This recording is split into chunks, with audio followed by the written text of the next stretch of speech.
SportsCentre, everybody, alongside Dan O'Toole. I'm Lisa Hillary. The Montreal Canadiens opened up their second-round series Friday night in Tampa, and as expected, getting by the Boulin Wall, not so easy. On Wednesday, the NHL announced its award nominees, and while it won't be as sweet as a Stanley Cup ring, Jerome McGinley may cash in on another piece of hardware.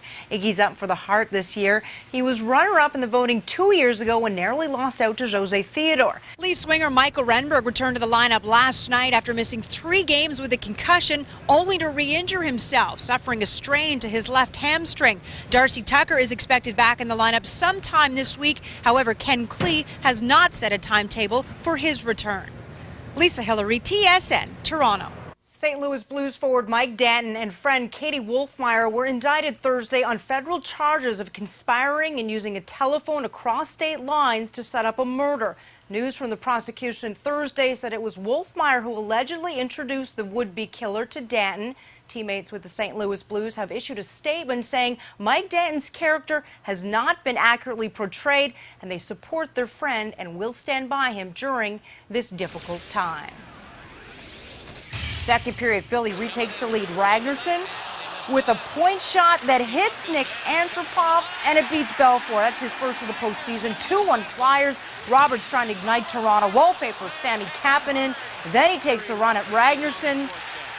Roberts gets the worst of it. As expected, a lot of physical play in this one. 2-1 Flyers after 2. Opening minute of the third. Roenick with a terrible pass, but Esch bails it out with a big stop on Ron Francis. The Flyers will ice it late. Leclerc's shot deflected past Belfour by Simon Gagne. That's his second. 3-1 Flyers.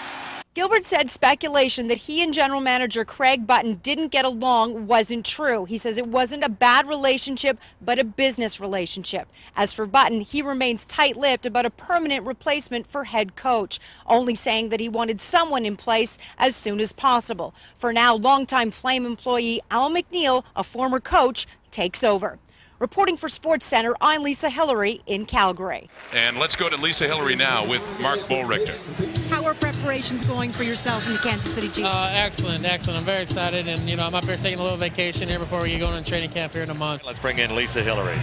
Well, John, talking with players over the last couple of days, they said that quarterback Ben Sankey brings a ton of energy to the game, something that this team has lacked this season. They also said that Crandall and Sankey are both very different quarterbacks in the huddle, but all in all, they're looking forward to the change, and hopefully some of that energy will filter through on the rest of this Calgary Stampeder team tonight. Back up to you guys. Sutter used practice on Saturday morning to get to know his players a little better. He admitted he only started watching the Flames when interim head coach Al McNeil took over. He also added he's always dreamt of coaching 3 teams. One, the Chicago Blackhawks, a team he once played for and coached, and the other 2 teams right here in his home province, the Edmonton Oilers and the Calgary Flames. Sutter leads his new team into action on Sunday when the Mighty Ducks pay a visit to the Saddledome. Lisa Hillary, TSN in Calgary. Well, let's face it, the Lightning had a week off after eliminating the Islanders, and they proved to be the fresher team. It can sometimes work against a team, not Yes. Tampa.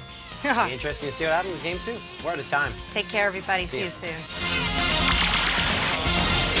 Hey there, everybody. Welcome to SportsCentre alongside Jay Onright. I'm Lisa Hillary. The Calgary Flames are going to the Stanley Cup Finals for the first time in 15 years. Now, neither team had won at home in this series. So heading into Game 6, Daryl Sutter decided to shake things up a bit. Well, it was do or die for the Detroit Pistons Thursday night, Game 7 against the Nets, the winner advancing to the Eastern Conference Finals. And Jason Kidd said he won't be making any emotional speeches for this one. 2 years ago, with the Nets facing a deciding 5th game, Kidd told his team to leave everything on the court that night. They eventually won their first conference title. History is on Detroit's side. This one is the home team is 71-15 all-time in Game 7s. Jersey hoping history won't repeat itself. Pistons with some great ball movement here. Ben Wallace wide open for the jam. Pistons owner William Davidson also the owner of the Tampa Bay Lightning. All right, it was Captain Lanny McDonald who brought Calgary Stanley Cup glory back in 1989. And on Wednesday, the 2004 Flames wrote a new chapter in hockey history. After rolling through the Vancouver Canucks, the Detroit Red Wings, and now the Sharks, the overachieving Calgary Flames are off to the Cup final. Here's Rod Smith with more on how they got there. It's going to be great. It's going to be interesting. And Calgary now with that big long break. Yeah, 6 days to just relax, kick back, and we're going to take off. Thanks for watching, everybody. Take care. To the association now, and the Indiana Pacers tried to even their best-of-7 series with Detroit on Friday. For Ron Artest and the Pacers, the shots haven't been falling. Over the 3 games, Artest has taken 57 shots, only sinking 15 of them. At Thursday's practice, he worked on his jumper while his assistant coach held up a broom. Now, the broom supposed to be Pistons' Tayshaun Prince, who's been in Artest's face all series long. And you just knew that the Tampa Bay Lightning were going to play Game 2 like these were desperate times. John Tortorella saying prior to this one that he doesn't like the term must win, but that's exactly how they responded from Game 1. Let's go back to Tampa now and Gord Miller. All right, good evening, everyone, and welcome to Calgary and the 12th Annual BLG Awards. We are again pleased to present Canada's most outstanding female and male athletes in university sports from the 2003-2004 competitive schedule.